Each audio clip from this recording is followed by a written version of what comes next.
नमस्कार प्यारे बच्चों, फिर से आपका स्वागत है आपके अपने YouTube चैनल साइंस बाय सिलोग में। तो चलिए प्यारे बच्चों, हम एक आपके लिए एनटीए ऑफिशियल की साइंस एमसीक्यू की सीरीज चला रहे हैं, जिसमें हमारी एमसीक्यू सीरीज की ये 7th वीडियो है। 6 वीडियो हम दे चुके हैं और उसके साथ हम ये भी कहना चाहते हैं प्यारे बच्चों कि आप इस YouTube अपने चैनल को ज़्यादा से ज़्यादा सपोर्ट करना। और ये आप एक रिक्वेस्ट मान लीजिए, एक बड़े भाई या छोटे भाई की एक तरह से छोटी सी रिक्वेस्ट है। तो चलिए अब हम शुरू करते हैं हमारे पास आज की वीडियो का सेशन। आज की वीडियो का सेशन है, लास्ट टाइम में जो क्वेश्चन किया था वो विटामिन का ही हमने किया था। और कौन सा विटामिन है जो वसा में अघुलनशील होता है। अघुलनशील का मतलब है नॉट डिजोल्व। इसके बारे में हमने कल पढ़ा था कि कीड़ा है वो घी में पड़ चुका है, यानी वसा में पड़ चुका है, और वो बच चुका है कब, जब उसे हम पानी में डाल दें। तो वो हमने पढ़ दिया। और उसके बाद आपको याद रखना है कि जो विटामिन ए है इसका वैसे रासायनिक नाम क्या होता है। तो इसका जो रासायनिक नाम है वो आपके पास क्या होता है प्यारे बच्चों, वो होता है रेटिनॉल। यानी आपके पास विटामिन ए का जो रासायनिक नाम है वो क्या है, रेटिनॉल। और इससे होने वाला रोग भी आप पढ़ते हो। कौन सा रोग होता है, खास तौर पर जो कॉम्पिटिटिव एग्जाम में पूछा जाता है, रतौंधी, आंख से संबंधित रोग है। दूसरा विटामिन सी है, इसे हम क्या कहते हैं, एस्कॉर्बिक एसिड। यानी आपसे पूछा जाए एस्कॉर्बिक एसिड क्या है, तो एस्कॉर्बिक एसिड आपके पास विटामिन सी का रासायनिक नाम है। तो यानी एसिडिक फॉर्म में है। और इसकी कमी से आपके लिए होने वाला रोग कौन सा है, तो सकरवी है, जो आपके मसूड़ों यानी गम्स को अफेक्टेड करता है। विटामिन डी आपके पास क्या कहलाती है, कैल्सीफेरॉल। इसे वैसे हम सिंपली तो कहते हैं प्यारे बच्चों कैल्सीफेरॉल, लेकिन कैल्सीफेरॉल के साथ साथ जो आपका नाम है इसका वो इर्गेस्टिरॉल भी है, यानी इर्गे कैल्सीफेरॉल भी लिया जाता है। इर्गे कैल्सीफेरॉल भी कहा जाता है, जो आपकी टाइप विटामिन D2 होती है। और एक विटामिन टाइप D3 होती है, जिसे हम क्या कहते हैं, कॉल कैल्सीट्रियोल। कैल्सीट्रियोल भी होती है, कोले कैल्सीफेरॉल भी होती है, लेकिन तुम सिंपली याद रखो कैल्सीफेरॉल। इससे जो आपके विकार होते हैं वो हड्डियों से संबंधित विकार होते हैं। यानी आपकी अगर हड्डियां कमजोर है तो इसका मतलब है आप क्या लीजिए, ज्यादा से ज्यादा कैल्शियम लीजिए, जिससे आपके शरीर में पूरी तरह से हड्डियां मजबूत रहेगी। और दूसरा, आपकी शरीर में जो विटामिन डी बनती है उससे भी हड्डियां मजबूत रहती है। वो भी एक तरह से कॉम्बिनेशन है किसका, कैल्शियम का। तभी आपके पास वर्ड है कैल्सीफेरॉल। और इसके साथ विटामिन जो के है ये आपके पास बेसिकली 3 टाइप की होती है। और वैसे हम क्या कहते हैं, टोकोफेरॉल। यानी आपके पास विटामिन के को हम क्या कहते हैं, टोकोफेरॉल। और विटामिन बेसिकली आपके पास ये 3 टाइप की है, जैसे K1, K2 और K3। जो आपके पास K1 है वो आपके पास कौन सी है, तो ये आपके पास फाइटोक्विनोन है। दूसरी आपके पास मैनाक्विनोन है। तीसरी आपके पास मैनाक्विडोन है। यानी पहली है फाइटोमेनाडियोन, यानी आपके पास फाइटोमेनाडियोन। तो फाइटोमेनाडियोन है पहली, जिसे हम फिनोक्विनोन भी कहते हैं। दूसरी है मैनाक्विनोन। और तीसरी जो है वो आपके पास है मैनाडियोन। ये आपके पास 3 विटामिन के रूप हैं, किसके, के K1, K2 और क्या है, K3। अब आपके पास जो एक स्पेशल क्राइटेरिया पूछा जाता है कि इनमें कौन सी किससे प्राप्त होती है, तो फाइटो का वर्ड है पादप, यानी पादप से मिलती है। मैनाक्विनोन आपकी बैक्टीरिया से मिलती है। और ये आपके पास तीसरे नंबर पे जो बैठी है मैनाडियोन आपकी सिंथेटिक है, यानी जिसे लेबोरेटरी फॉर्म में तैयार की जाती है। तो ज्यादातर आपके पास ये केस आते हैं। विटामिन के हमारे लिए क्या काम करती है कि जब हम चोटग्रस्त हो जाएं तो रक्त का थक्का बनाने में, यानी जो विटामिन के है वो आपके शरीर के लिए क्या काम करती है कि जब हम चोटग्रस्त हो जाएं तो चोटग्रस्त होने पर जो रक्त बहता है, चोटग्रस्त होने पर रक्त जो बहता है उस रक्त के बहाव को रोकने का काम किसका है आपके पास, एक तरह से थ्रोम्बिन का एक प्रोटीन है आपके शरीर में जो आपके चोटग्रस्त होने पर बहते रक्त को रोकती है, उसका नाम क्या है, थ्रोम्बिन। और थ्रोम्बिन आपकी कैल्शियम और ट्रिप्टेज एंजाइम के साथ मिलकर क्या बनाती है आपके पास, थ्रोम्बोप्लास्टिन। थ्रोम्बोप्लास्टिन कैल्शियम और फाइब्रिन ये चलकर आगे चलकर किसका निर्माण करती है, फाइब्रिनोजन से आपकी जो फाइब्रोनोजेन है, फाइब्रो जो नोजेन है ये आपकी इस थ्रोम्बिन और इस फाइब्रोनोजेन और प्लस विटामिन के से मिलकर क्या बनाती है, एक फाइब्रिन बनाती है। और ये जो फाइब्रिन होती है ये आपके पास कैप्चर करती है किसको, आरबीसी को। जो चोटग्रस्त होने पर जो आरबीसी बार फैल रही है दबादब, उन्हें रोकने का काम किसके जुम्मे है, आपका फाइब्रिन। फाइब्रिन आती कहां से, फाइब्रिनोजन और क्या है, विटामिन की। तो विटामिन जो के है ये आपके रक्त का थक्का जमाने वाली विटामिन कही जाती है। और आपके पास एक केस और याद रखना है कि जब आप सिंपली चोटग्रस्त होते हैं, कि आप जैसे चोटग्रस्त कैसे सेविंग करते समय, कि सेविंग करते समय हल्का सा अगर कट जाते हैं तो उस दौरान आप किसको मलते हो चेहरे पर, तो चोटग्रस्त किसके दौरान, सेविंग करते समय यानी शेव करते टाइम अगर कट जाते हैं तो वहां जो रक्त बहता है तो वहां रक्त बहाव को रोकने का काम किस रसायन का है, तो वो आपका एक रसायन है। उस रसायन का नाम क्या है, फिटकरी। और फिटकरी वैसे आपकी क्या है, पोटास एलम। यानी फिटकरी का जो रासायनिक नाम है, जो केमिकली नेम है, वो क्या लिया जाता है, पोटास एलम। और पोटास एलम एक तरह से कैसा लवण है, तो द्विक लवण बोलते हैं इसे, ये भी याद रखो। द्विक लवण का इंग्लिश में मीनिंग क्या है, डबल साल्ट। यानी आपके पास द्विक लवण क्या चीज होती है, डबल साल्ट होती है। उसके अलावा आपसे टैग पूछता है कि हमारे पास इस पोटास एलम का फॉर्मूला क्या होता है, तो पहले लिखा जाएगा पोटासियम सल्फेट, एलम तो आपके पास है एल्यूमिनियम सल्फेट, और थ्राइस कर दो, और फिर आपके पास 24 मॉलिक्यूल किसके हैं, वाटर के। तो ये बना आपके पास पोटास एलम यानी पोटासियम सल्फेट और एल्यूमिनियम सल्फेट, दो केमिकल कंपाउंड है जिनके साथ वाटर मॉलिक्यूल कितने हैं, 24।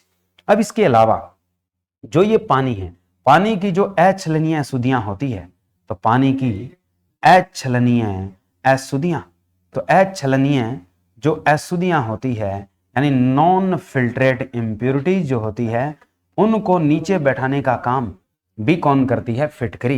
यानी पानी की अछलनीय अशुद्धियां जो होती है उन्हें भी नीचे बैठाने का काम कौन करती है, फिटकरी। अब पूछा जाता है कि फिटकरी ऐसी कौन सी प्रक्रिया करती है जिससे अछलनीय यानी नॉन फिल्ट्रेट इंप्योरिटी को नीचे बैठा देता है, सस्पेंडेड इंप्योरिटी को नीचे बैठा देता है। नंबर 1, इसके लिए केस यूं दिया जाता है कि जैसे हमारे पास ये जल है, इस जल में आपके पास इंप्योरिटीज बैठी है, ये नॉन फिल्ट्रेट इंप्योरिटीज है, और इसमें हम क्या मिलाएं कि जिससे ये सारी की सारी नीचे बैठ जाएं, तो इसमें आप क्या ऐड करोगे, फिटकरी। फिटकरी यानी पोटास एलम। तो पोटास एलम किसकी वजह से इन अशुद्धियों को नीचे जमा देगी, तो ये जो नीचे जमाने का काम किया है ये फिटकरी ने किया है। इसके लिए जो प्रोसेस होती है या जो केमिकल प्रोसेस होती है, प्रक्रिया जो होती है, वो कौन सी होती है, स्कंदन। हिंदी में कहते हैं इसे स्कंदन, और इंग्लिश में इसे क्या कहा जाता है, कोएगुलेशन। यानी फिटकरी आपकी किस प्रक्रिया के द्वारा बहते रक्त को रोक देती है, दूसरा पानी की अशुद्धियां जो सस्पेंडेड होती हैं उन्हें नीचे बैठा देती है, तो ये काम किस प्रोसेस से होता है, कोएगुलेशन यानी हमारे पास स्कंदन। तो स्कंदन कार्य करती है कौन, आपकी फिटकरी। और इसके अलावा एक और चीज याद रख सकते हो कि अत्यधिक चोट लग चुकी है, अत्यधिक चोट लगने पर कि आपके पास केस ये बनता है कि अत्यधिक चोटग्रस्त होने पर रक्त बहाव ना रुकता हो, अत्यधिक चोटग्रस्त होने पर रक्त बहाव ना रुकता हो, कि रक्त का जो बहाव है वो बंद ना हो, तो हम किस केमिकल का यूज करते हैं, तो हमारे पास कौन सा रसायन डॉक्टर छिड़कते हैं उस घाव पर, उस जख्म पर, जिससे जल्दी रक्त का स्त्राव बंद हो जाए? तो जो रक्त का स्त्राव बंद होगा वो होता है फेरिक क्लोराइड। फेरिक क्लोराइड एक धूसर रंग का यौगिक होता है, धूसर रंग का यौगिक है, और जो ब्लड के वाटर के कांटेक्ट में आने के बाद किस रंग का पड़ जाता है? पीले रंग का हो जाता है। अब कई लोगों को चोट लगने के बाद, साधारण सी चोट लगने के बाद भी रक्त बंद नहीं होता, तो उनको कौन सी बीमारी होती है? कि जिन लोगों को चोट लगने के पश्चात रक्त बंद ना हो, जिन लोगों को चोटग्रस्त होने के पश्चात रक्त बंद ना हो, तो कौन सा विकार होता है? तो जिन लोगों को चोटग्रस्त होने के पश्चात रक्त का स्त्राव बंद ना हो, रक्त स्त्राव बंद ना हो, तो उन्हें कौन सा विकार होता है? तो उन्हें प्यारे बच्चों हीमोफीलिया होती है। उन्हें क्या होता है? हीमोफीलिया। तो जो हीमोफीलिया है इसे हम क्या कहते हैं? शाही बीमारी भी कहते हैं, एक तरह से शाही रोग, यानी इसे हम क्या कहते हैं? British disease. ब्रिटिश जो महारानी विक्टोरिया है उनको होने वाली एक डिजीज थी, उनके जेनेटिक कोड से, उनके परिवार में चलने वाली बीमारी है, तो इसे हम ब्रिटिश डिजीज भी कहते हैं। ब्रिटिश डिजीज किसके नाम से आती है? विक्टोरिया महारानी के नाम से आती है। तो विक्टोरिया जो महारानी है उसके चलते इस बीमारी को क्या कहा जाता है? शाही रोग, या इसे क्या है? ब्रिटिश डिजीज भी कहा जाता है। ब्रिटिश डिजीज के नाम से कौन सी बीमारी फेमस है? तो हेमोफीलिया। हेमोफीलिया एक अनुवांशिक रोग है, ये भी याद रखो कि जो हेमोफीलिया है वो एक तरह से कैसा रोग है? अनुवांशिक रोग है। तो वॉन विलीफ्रेंड डिजीज भी कहा जाता है। तो वॉन विलीवर्ड फ्रेंड डिजीज नाम VWD कहा जाता है, तो वो भी आपकी शाही बीमारी हेमोफीलिया है। होती किसके कारण है ये भी याद रखो। हीमोफीलिया दो तरह का होता है, एक होता है A और एक होता है B। कौन से हीमोफीलिया को क्रिसमस डिजीज कहा जाता है? तो देखो, क्रिसमस जो है वो कहाँ के लोग बनाते हैं? ज्यादातर यूरोपीय संघ के लोग बनाते हैं, गोरे लोग बनाते हैं। और गोरे ज्यादा कहाँ पे होते हैं? जहां बर्फ पड़ती है। बर्फ ज्यादा कहाँ पे पड़ती है? ब्रिटेन में। यानी जो हीमोफीलिया B है इसे हम क्या कहते हैं? क्रिसमस डिजीज, यानी क्रिसमस रोग। क्रिसमस रोग के नाम से कौन सी बीमारी सुप्रसिद्ध है? तो वो क्रिसमस रोग के नाम से कौन सी होती है? Haemophilia B। और जो आपके F8 जीन की कमी से, F8 जीन की कमी से, कि रक्त का जो हेमोग्लोबिन है उसमें F8 जीन की कमी आ जाए, तो वो डिजीज कौन सी होती है? Haemophilia A। और जो आपकी हीमोफीलिया B होती है इसमें आपके पास जीन कौन सा कम होता है? F9। तो इस तरीके से भी याद रख सकते हो। ये मोस्ट इंपॉर्टेंट क्राइटेरिया था प्यारे बच्चों, हमने इसके साथ लीड करते हुए आपको बताया है। तो चलिए अब बात करते हैं हम नेक्स्ट क्वेश्चन की।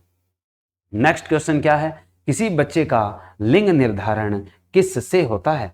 तो कोई भी बच्चा जब न्यूबॉर्न चाइल्ड होता है, उसका हम अगर देखें कि उसका लिंग निर्धारण यानी उसका सेक्स किससे पता चलता है? तो sex of child is selected on the basis of which chromosomes। इसका अर्थ ये हुआ कि किन के क्रोमोसोम से पता लगाया जा सकता है कि ये बच्चा होना है, ये लड़का है या आपके पास लड़की है।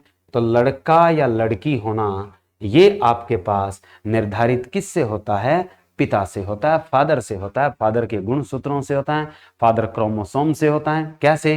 क्योंकि जो मेल है, मेल में आपके पास 2 क्रोमोसोम्स हैं X एंड Y, और फीमेल में आपके पास सिर्फ और सिर्फ दोनों के दोनों सेम क्रोमोसोम्स है XX।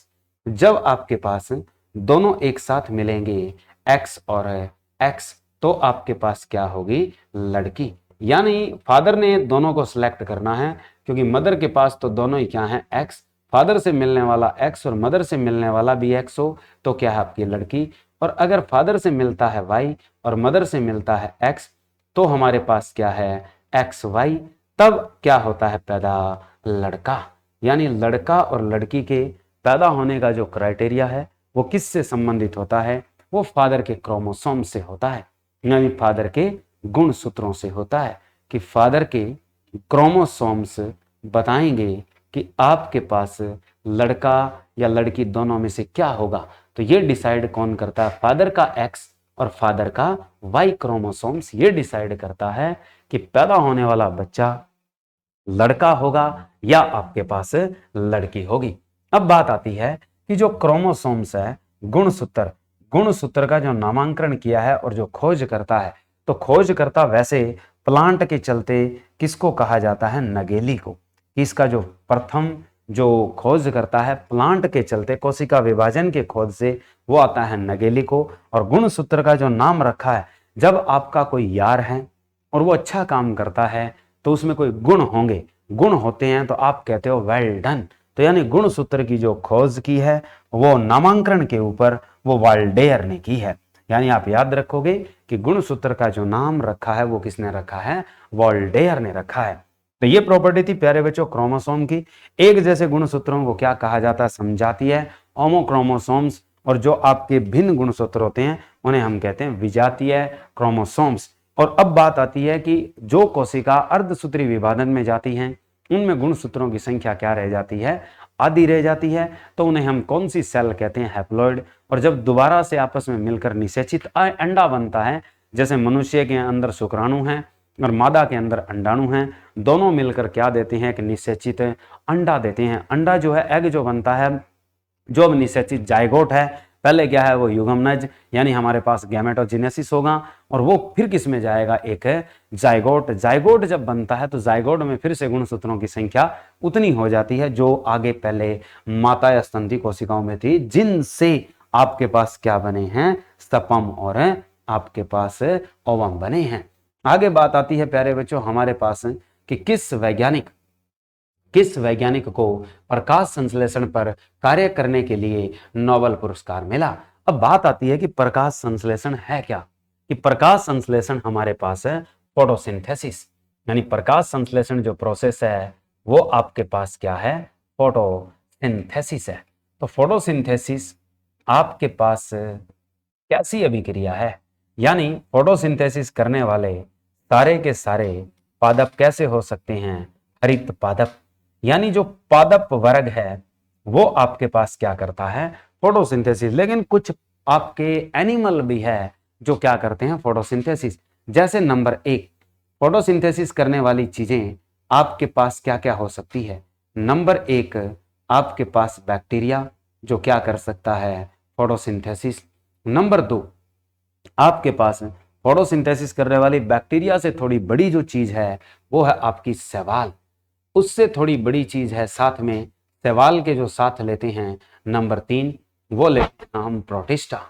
प्रोटिस्टा के अलावा हमारे पास नंबर 4 कौन सी चीज आती है? जो आती है लाइकेन। उसके बाद हमारे पास क्या आता है? पूरा का पूरा पादप वर्ग। तो ये तो बना पादप का हिस्सा। और फिर आपके पास कुछ एक जंतु हैं जिनका नाम हम लेते हैं, जैसे हम बात करते हैं हाइड्रा की। तो हाइड्रा भी आपके पास एक जंतु है जो क्या काम करता है? प्रकाश संश्लेषण फोटोसिंथेसिस का काम करता है। अब वो कहता है कि जो बैक्टीरिया है वो किसके आधार पर आपकी क्लोरोफिल के करता है या कौन से कंटेंट के ऊपर फोटोसिंथेसिस करता है? तो बैक्टीरिया में जो पाया जाता है वो पाया जाता है बैक्टीरियो क्लोरोफिल।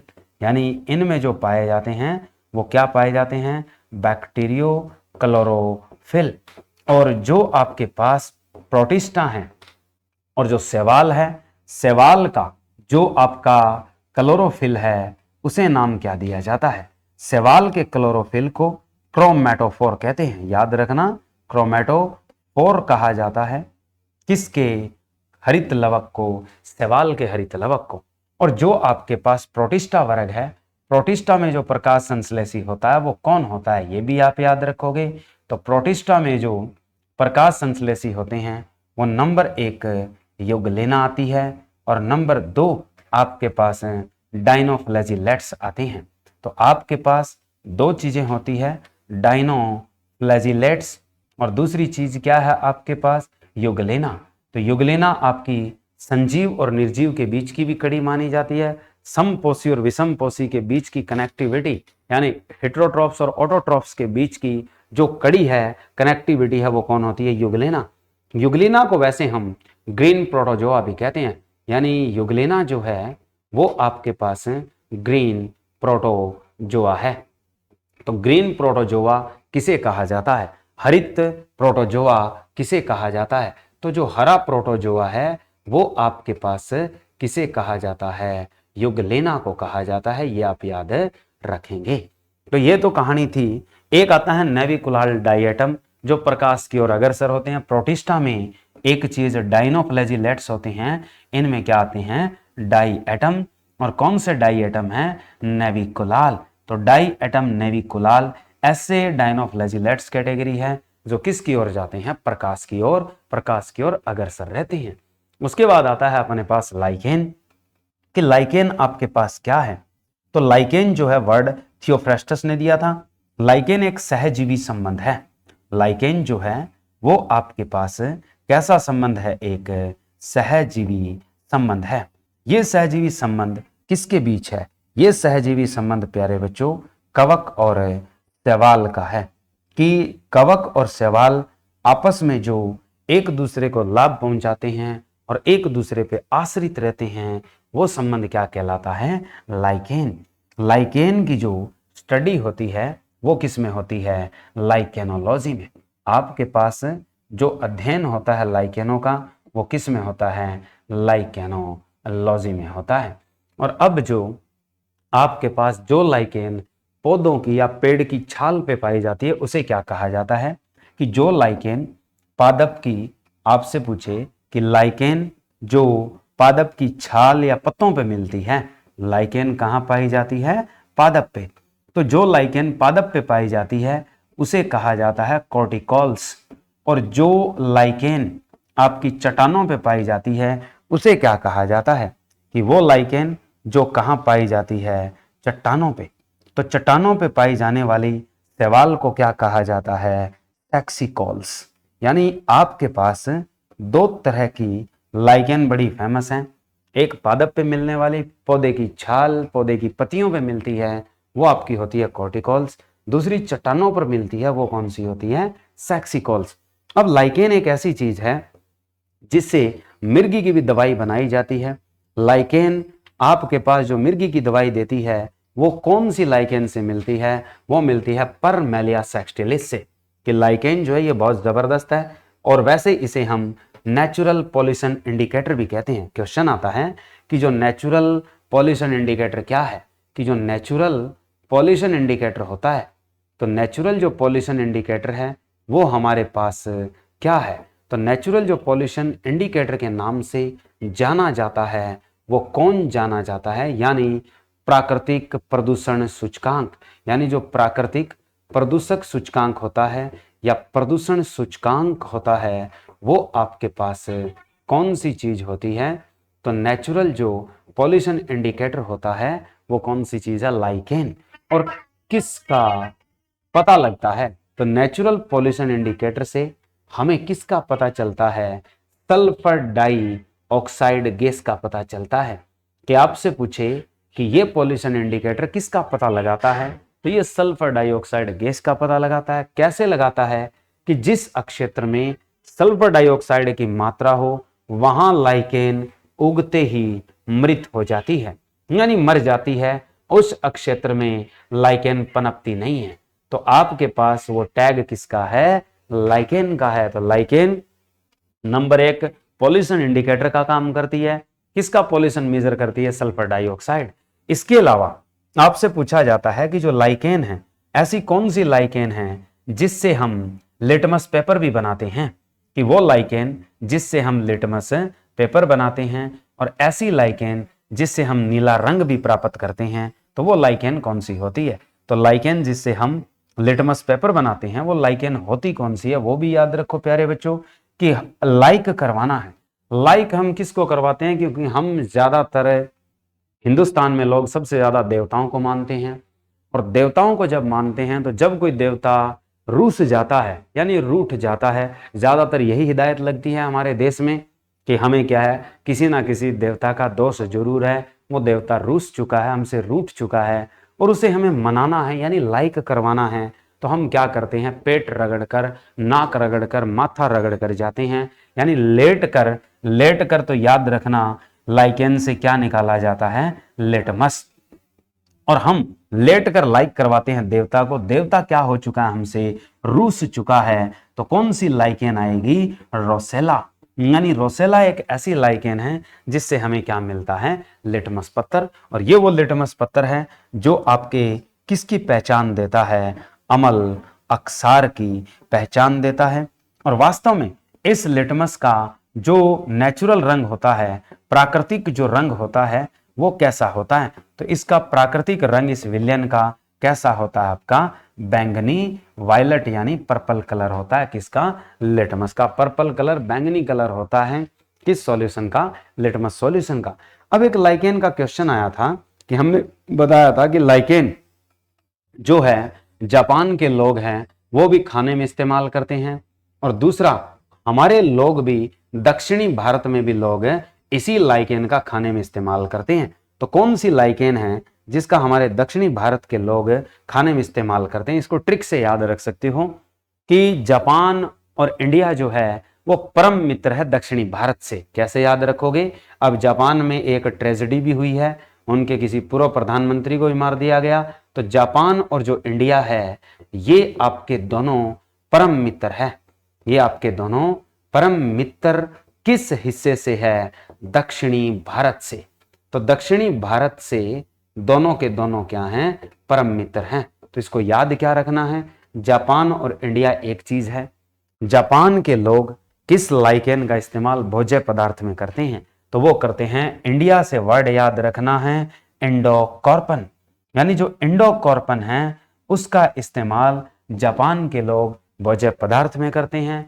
और भारत में जो है दक्षिणी भारत के लोग किसका उपयोग करते हैं, परमेलिया का, यानी जो परम लिखा है उससे याद रखना है परमेलिया सेक्सटिलिस, यानी परमेलिया सेक्सटिलिस नामक एक ऐसी लाइकेन है जिसका सालन बनाने में उपयोग करते हैं। प्लस यही वो परमेलिया सेक्सटिलिस है, यानी परमात्मा से मिल जाते हैं जब सांस सारे टल जाते हैं हमारे, यानी परमात्मा से मिलेंगे तो परमेलिया, सांस टल जाते हैं यानी सांस बंद हो जाते हैं तो सेक्सटिलिस।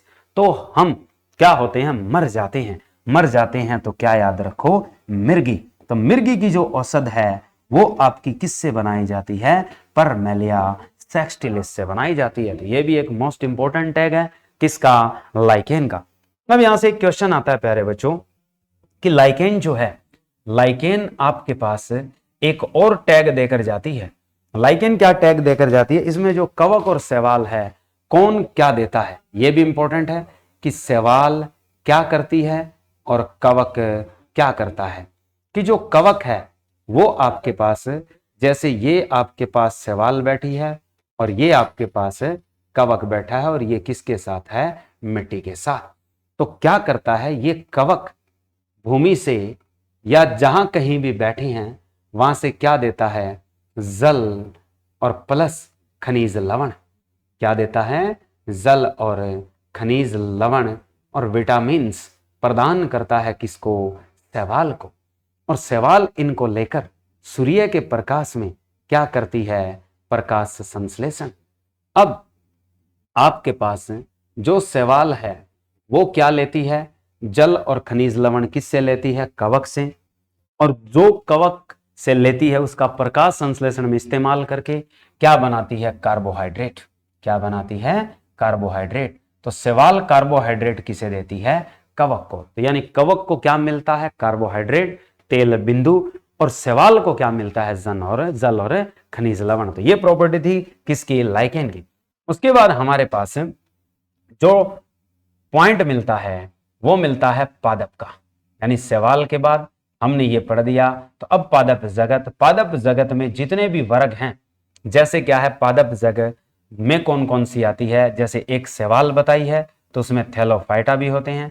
तो थैलोफाइटा आपके पास कौन सा वर्ग है, शैवाल का ही वर्ग है, जिसमें क्या है, थैलस पौधे होते हैं। और दूसरे नंबर पे क्या आता है अपने पास, ब्रायोफाइटा। दूसरे नंबर पे क्या आता है, ब्रायोफाइटा। और तीसरे नंबर पे क्या आता है अपने पास, ट्रैकियोफाइटा। यानी ये 3 पादप वर्ग हैं। ये तीनों के तीनों पादप वर्ग आपके कैसे हैं, प्रकाश संश्लेषी। फिर ये भी बांट दिए जाते हैं। ट्रैकियोफाइटा आपके पास किस में बांटते हैं, नंबर 1 आता है टेरिडोफाइटा। इनको हम विश्लेषण में भी पढ़ेंगे प्यारे बच्चों कि टेरिडोफाइटा। नंबर 2 आपके पास कौन सा आता है, जिम्नोस्पर्म। और एक हमारे पास कौन सा आता है, एंजियोस्पर्म। तो ये आपके पास एक बहुत ही इंपॉर्टेंट टैग है प्यारे बच्चों। फिर एंजियोस्पर्म भी बांट दिया जाता है, यानी एक बीज पत्री और क्या आते हैं, द्वि बीज पत्री। एक बीज पत्री में और किस में बांटा जाता है, द्वि बीज पत्री में, यानी मोनोकोटिलेडन और डाइकोटिलेडन में आते हैं कौन, एंजियोस्पर्म और जिम्नोस्पर्म। इनको हिंदी में क्या कहते हैं, वैसे इसे कहते हैं अनावर्त बीजी, और उसे हम क्या कहते हैं, आवर्त बीजी। तो ये हमारे पास 2 तरह के पादप हिस्से हैं जो किसके अंतर्गत आते हैं, ट्रैकियोफाइटा में। और ये सारे के सारे किसके चलते हैं, संवन उत्तक के चलते बांटे गए हैं। इनमें आपके पास वेस्क्युलर टिश्यू नहीं पाया जाता, संवन उत्तक अनुपस्थित रहता है। तो संवन जो उत्तक है वो नहीं होता, इसमें भी क्या आपके पास नहीं होता, और इसमें क्या होता है, उपस्थित होता है। और जो आपके पास उपस्थित होता है वो आपके पास लास्ट वाले सेक्शन में पूर्ण होता है, पहले में नहीं होता। तो जो उपस्थित होते हैं वो कौन से उत्तक पूछे जाते हैं, 2 पूछे जाते हैं। एक संवन उत्तक होता है जाइलम, और दूसरा आपके पास संवन उत्तक कौन सा होता है, फ्लोएम। तो यहां भी एक क्वेश्चन टैग करेंगे प्यारे बच्चों, प्रकाश संश्लेषण के चलते। तो ये प्रॉपर्टी थी पादप जगत की। जंतु में भी आपके पास कौन सा जंतु है जो प्रकाश संश्लेषण करता है, तो जंतु में जो प्रकाश संश्लेषण करता है वो कौन करता है, हाइड्रा। तो आपके पास वो भी एक सहजीवी संबंध में बैठा होता है। तो प्रकाश संश्लेषण कौन सा जंतु करता है, हाइड्रा। और हाइड्रा जो आपके पास फोटोसिंथेसिस प्रोसेस है वो किसके साथ चल के करता है, तो इसमें एक शैवाल भी सहजीवी संबंध में बैठी होती है। तो जो शैवाल हाइड्रा के साथ संबंध निभाती है वो संबंध कौन सा होता है, दोनों का मिलकर, वो भी एक सिम्बायोलिज्म है। वो भी कैसा संबंध है, सहजीवी का है। और उस सहजीवी संबंध में कौन सी शैवाल होती है कि हर कोई झुकता नहीं है, तो यानी उस शैवाल का नाम है जुक्लोरेला। यानी आपके पास वो शैवाल कौन सी है जो हाइड्रा के साथ संबंधित होती है, तो उसका नाम है जुक्लोरेला। एक आपके पास जो कीस्टोन के नाम से जानी जाती है, कीस्टोन, कई बार कहा जाता है कीस्टोन होती है, ये होती है परवाल। और परवाल से क्या बनती है आपके पास, इन्हें बोलते हैं हम कोरल, यानी हम क्या नाम देते हैं इन्हें, कोरल। और कोरल से क्या बनती है, कोरल रीफ। और जो कोरल रीफ होती है इन्हें क्या कहते हैं आप, परवाल भित्ति। तो जो परवाल भित्तियां होती है समुद्री किनारों पे देखी होगी, सबसे बड़ी परवाल जो भित्ति है वो ग्रेट बैरियर रीफ है। कौन सी है, ग्रेट बैरियर रीफ के नाम से जानी जाती है। तो ग्रेट बैरियर रीफ कहाँ है आपके पास, ऑस्ट्रेलिया महाद्वीप में। यानी आपके पास ऑस्ट्रेलिया महाद्वीप में जो है, ऑस्ट्रेलिया में जो है ग्रेट बैरियर रीफ वो सबसे बड़ी परवाल भित्ति है। परवाल भित्ति का खुद का रंग अगर देखें तो ये कीस्टोन क्यों कही जाती है, क्योंकि ये कैल्शियम कार्बोनेट से बना हुआ कवच होता है इनका, और कैल्शियम कार्बोनेट के कारण बना हुआ कवच है तो इनका बिल्कुल प्योर रंग कैसा होता है, सफेद। लेकिन ये रंग बिरंगी होती है, तो किसके कारण होती है, परवाल जो होती है रंग बिरंगी होती है तो किसके कारण होती है, शैवाल के कारण। और शैवाल कौन सी होती है इनमें, जुंजी थैली, यानी जो जुंजी थैली नामक शैवाल होती है जिसके कारण परवाल का रंग अपने आप में बनता है, और वो परवाल का रंग कैसा होता है, हरा भूरा या लाल होता है। ठीक है, तो ये प्रॉपर्टी थी प्यारे बच्चों, हमने पादप के और प्रकाश संश्लेषी हिस्से में पढ़ी। फिर बात आती है कि जो प्रकाश संश्लेषण होता है उसका कच्चा पदार्थ क्या है, कि आपके पास जो प्रकाश संश्लेषण है उसका कच्चा पदार्थ क्या है। तो प्रकाश संश्लेषण के लिए जो रॉ मटेरियल चाहिए वो क्या चाहिए, तो नंबर 1 तो चाहिए प्यारे बच्चों जल, यानी आपको H2O। और दूसरा क्या चाहिए पौधों को, वो चाहिए आपके पास कार्बन डाइऑक्साइड। और तीसरी चीज सूर्य का प्रकाश। ये दोनों मिलकर किसकी उपस्थिति में काम करती है, तो क्लोरोफिल, यानी किसकी उपस्थिति में काम करेगी, क्लोरोफिल की उपस्थिति में काम करेगी। और क्लोरोफिल के साथ और क्या चीज होगी? सूर्य का प्रकाश। यानी हमारे पास फोटोसिंथेसिस में क्या चीज होती है? रॉ मटेरियल कार्बन डाइऑक्साइड, जल और खनिज लवण, और क्या है? क्लोरोफिल। क्लोरोफिल सूर्य के प्रकाश में क्या बना देता है? पहले जो बनाता है चीज वो बनाता है आपकी ग्लूकोज, और क्या बनाता है साथ में? ऑक्सीजन, और साथ में क्या छोड़ता है? H2O। ये प्रोसेस होती है प्यारे बच्चों किसकी? हमारे पास जल और कार्बन डाइऑक्साइड से मिलने वाले उत्पाद। ये उत्पाद है किसके? प्रकाश संश्लेषण के। लेकिन बनता तो भोज्य पदार्थ क्या है? ग्लूकोज। तो ऐसे प्रकाश संश्लेषण करने वाले पौधों को नाम क्या दिया जाता है? ऑटोट्रॉप्स। यानी वो क्या होते हैं? समयपोषी। क्या होते हैं? समयपोषी। समयपोषी का अर्थ है कि जो अपना भोजन खुद तैयार करते हैं। और दूसरे क्या होते हैं? हेटेरोट्रॉफी, जो भोजन प्राप्त करने के लिए पौधों पर क्या होते हैं? आश्रित होते हैं।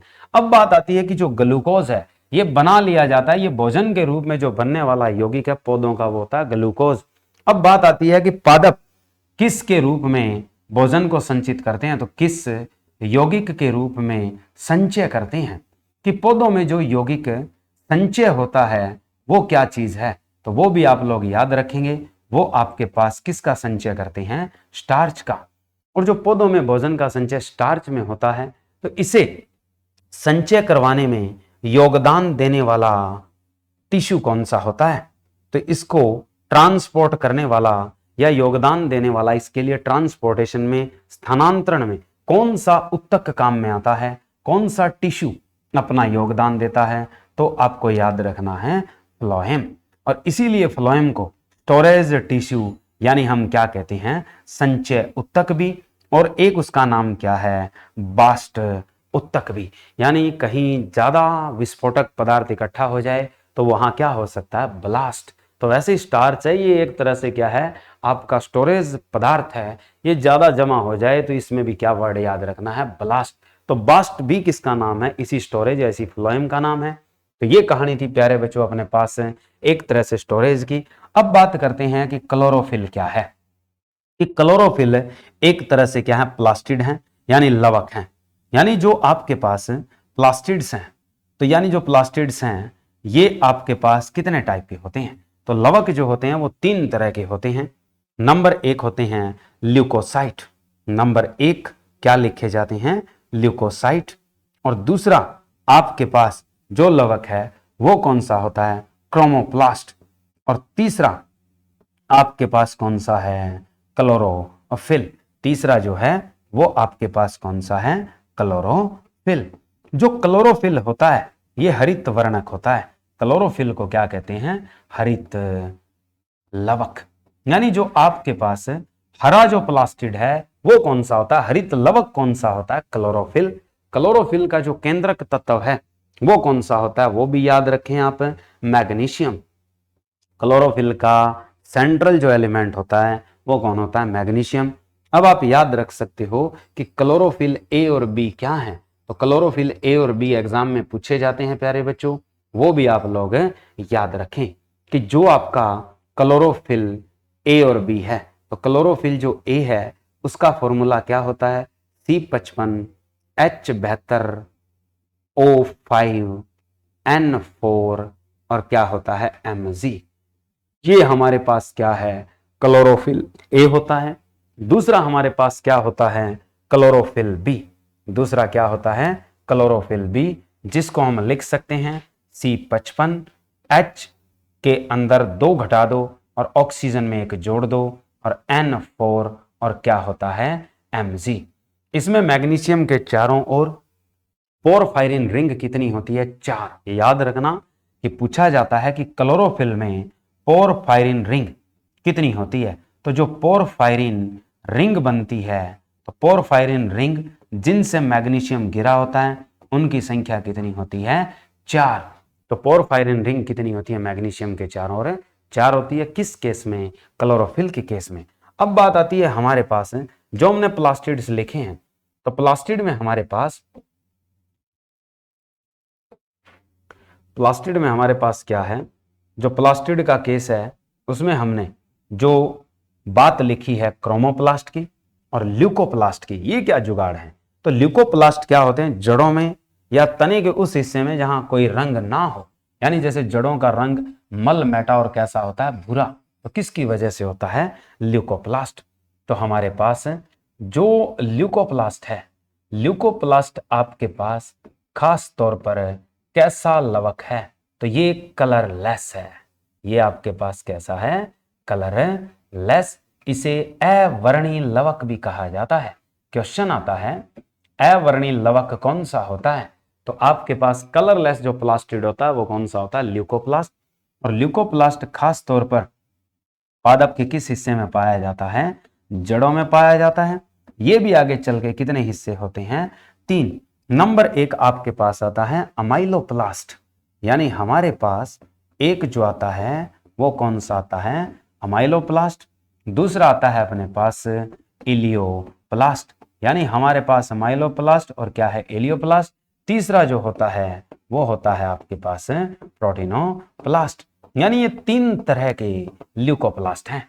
तो जो जड़ों में आपके पास संचय करते हैं, यानी अवर्णीय लवक कलरलेस प्लास्टिड्स हैं। आपके पास जो माइलोप्लास्ट हैं, ये किसका संचय करता है? जड़ों में स्टार्च का करता है। अगर पूछे इलियो, इलियो से वर्ड आता है ऑयल, यानी आपके पास किसका संचय करता है?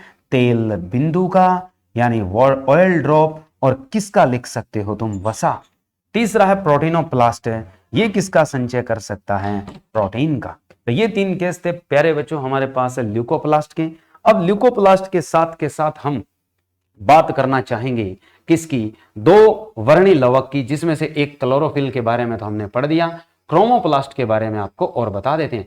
जैसे आपने कभी देखा होगा, जो नई पत्तियां निकलती है, नई बड्स निकलती हैं, नई कलियां होती है पौधे में, वो आपकी बिल्कुल प्योर हरे रंग में नहीं होती। उस पे क्या होते हैं? अलग अलग रंग नजर आते हैं। पर्पल आता है, बैंगनी रंग नजर आता है, लाल आता है, नीला रंग नजर आता है। तो उनके लिए जिम्मेवार कौन होता है? आपके पास है क्रोमोप्लास्ट।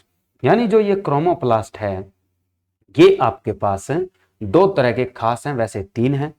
एक आपके पास आता है ज़ैंथोफिल, जिसको आप क्या कहते हो? ज़ैंथोफिल।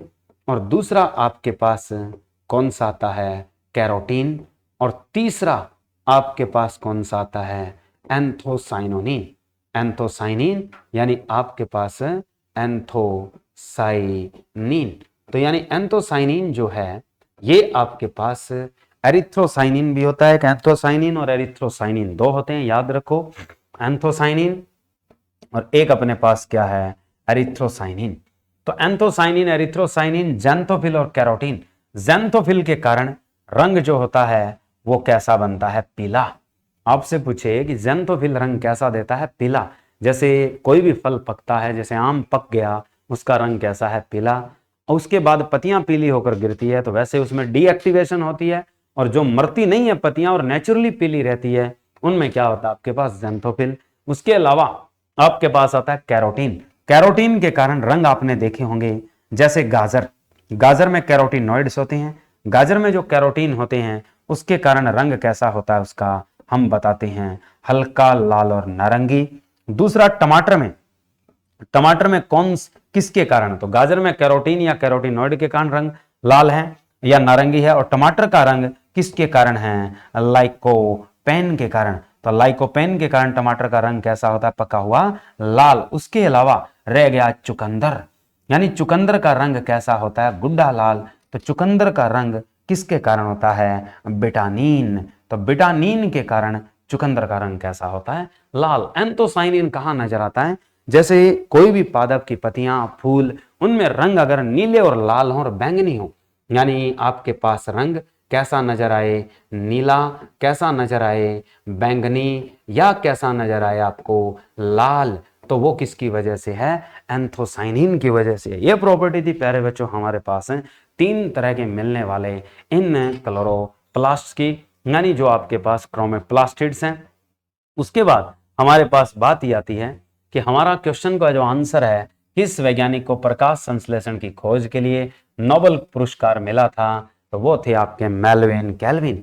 और मेल्विन केल्विन ने एक तरह से एक जो खोज दी थी, यानी उसे हम चक्कर कहते हैं, यानी मेल्विन केल्विन के नाम पर जो चक्कर बनता है, वो चक्कर उन्होंने बनाया था केल्विन बेंसन चक्कर। तो केल्विन जो बेंसन चक्कर था ये किसके चलते बनाया था? प्रकाश संश्लेषण के चलते बनाया था। इसमें प्रकाश संश्लेषण के बारे में क्या बताया? इसमें केल्विन और बेंसन दोनों ने मिलकर यह बताया कि ऐसे पौधे जो प्रकाश संश्लेषण करते हैं और जो ग्लूकोज नहीं बनाते, यानी उन पौधों को नाम उन्होंने क्या दिया? C3 plant. और C3 प्लांट में कौन सी चीज आती है अब जो बोई जाएगी? वो एक तो हमने काट चुके हैं फसल, एक तो सोयाबीन है। सोयाबीन आपकी गेहूं के समय होती है। दूसरी अब बोई जा रही है वो कौन सी है? धान। तो सोयाबीन और जो धान है ये किस कैटेगरी के प्लांट आते हैं? ये आपके C3 प्लांट कहलाते हैं। C3 का अर्थ क्या है कि इसमें जो प्रकाश संश्लेषण के बाद यौगिक बनेगा वो ग्लूकोज नहीं बनेगा, वो क्या बनेगा? यानी 3 कार्बन वाला यौगिक बनेगा जिसका नाम क्या होगा? फॉस्फोग्लिसरिक एसिड, जिसका नाम होगा फॉस्फोग्लिसरिक एसिड। यानी ये आपके पास निर्माण होता है किसके अंदर? C3 प्लांट में। यानी इसकी जो खोज की है वो किसने की है? केल्विन और बेंसन ने की है। एक और चक्कर आता है फोटोसिंथेसिस के चलते जिसका नाम होता है H स्लैक चक्कर। यानी दूसरा जो है वो कौन सा है? H स्लैक चक्कर। H स्लैक चक्कर ने किसकी खोज की थी? C4 प्लांट की। C4 प्लांट का मतलब क्या होता है कि ऐसे पौधे जब वो प्रकाश संश्लेषण करते हैं तो किस प्रकार का यौगिक बनाते हैं? उसमें यौगिक में क्या होते हैं? 4 कार्बन होते हैं, ग्लूकोज का निर्माण नहीं होता। और वो यौगिक कौन सा बनता है? Oxalo acetic acid. कौन सा बनता है? ऑक्सैलो एसिटिक एसिड बनता है। तो ये आपके पास 2 तरह के क्या थे? चक्कर थे। तो आपके पास जो ऑक्सैलो एसिटिक एसिड बनता है ये आपके किस प्लांट में बनता है? C4 में। और C4 प्लांट आपके अब चल रहे हैं। जैसे एक तो आपके पास गन्ना है, शुगर केन है। नंबर 2 आपके खेतों में क्या है? जवार। ये आपके किस तरह के प्लांट होते हैं? C4 प्लांट होते हैं। इसके अलावा एक आते हैं कैम। कैम भी एक मेटाबॉलिज्म प्लांट है। कैम क्या होते हैं वो भी याद रख लो प्यारे बच्चों। कैम क्या होते हैं? कैम का अर्थ होता है क्रेसुलेसिन। यानी इसका अर्थ क्या होता है? क्रेसुलेसिन। तो क्रेसुलेसिन एसिड मेटाबॉलिज्म, क्रेसुलेसिन एसिड मेटाबॉलिज्म कहा जाता है इन्हें। तो क्रेसुलेसिन एसिड मेटाबॉलिज्म वाले प्लांट कौन से होते हैं? तो ये आपके दिन भर सूर्य का प्रकाश लेते हैं लेकिन उसका उपयोग नहीं करते। उपयोग कब करते हैं? ये रात्रि में। इन्हें हम रात्रिचर पौधे कहते हैं। यानी रात्रिचर जो प्रकाश संश्लेषी होते हैं वो कौन से होते हैं? कैम। कैम का अर्थ है क्रेसुलेसिन एसिड मेटाबॉलिज्म प्लांट। और इनमें ज्यादातर कौन से आते हैं? जैसे रेगिस्तान में होने वाला कैक्टस, जैसे नागफनी, उसके अलावा अनानास। ये जो पौधे हैं ये आपके पास कैसे पौधे होते हैं? क्रेसुलेसिन एसिड मेटाबॉलिज्म वाले होते हैं। अब थोड़ा और याद रखना है प्यारे बच्चों, हमारे पास ये प्रॉपर्टी थी केल्विन बेंसन चक्र की। यानी मेल्विन केल्विन और एंडिल बेंसन दोनों ने मिलकर C3 दिया है, हैच और स्लेक ने C4 दिया है। ये हो चुका है। इसके बाद केस आता है कि जो प्रकाश संश्लेषण है इसकी खोज सबसे पहले किसने की? कि जो प्रकाश संश्लेषण की खोज की है वो किसने की है? तो प्रकाश संश्लेषण की खोज किसने की? क्लोरोफिल की खोज किसने की? दोनों इंपॉर्टेंट है। तो प्रकाश संश्लेषण की खोज सबसे पहले की बात आए तो वो बंदा था कौन आपके पास? जैन आइगनहॉज। यानी जैन आइगनहॉज ने खोज की थी सबसे पहले किसकी? प्रकाश संश्लेषण की। और प्रकाश संश्लेषण में क्या बनता है आपके पास? स्टार्च। तो स्टार्च का उल्लेख किसने किया था कि आपके जो पादप हैं वो क्या बनाते हैं? स्टार्च बनाते हैं। और स्टार्च का जो उल्लेख किया है वो किसने किया था? वो किया था प्यारे बच्चों जूलियस वॉन सेक्स ने। यानी जूलियस वॉन सेक्स। तो जूलियस वॉन सेक्स ने किसके बारे में बताया है? प्रकाश संश्लेषण में बनने वाले स्टार्च के बारे में। इसके बाद बात आती है कि जो क्लोरोफिल पहले खोजा था, कि क्लोरोफिल जो है वो खोजा है, किसने खोजा है? तो क्लोरोफिल की जो खोज सर्वप्रथम पूछ ले तो किसने की है?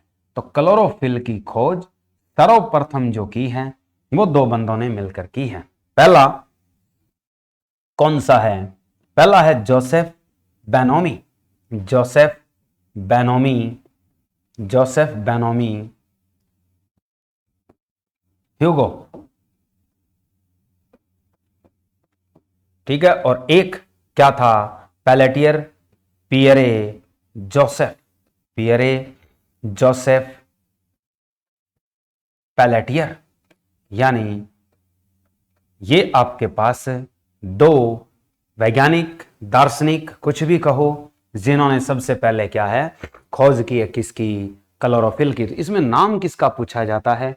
इसमें नाम पूछा जाता है कि खोज किसके नाम थी। तो आपको ये दो वर्ड याद रखने हैं, एक था बेनोमी और जो क्या था दूसरा था आपके पास पेलेटियर। तो ये इन्होंने खोज की थी सबसे पहले। इसके बाद इसका जो नाम रखा, पादप के लिए जो खोज की थी वो किसने की थी?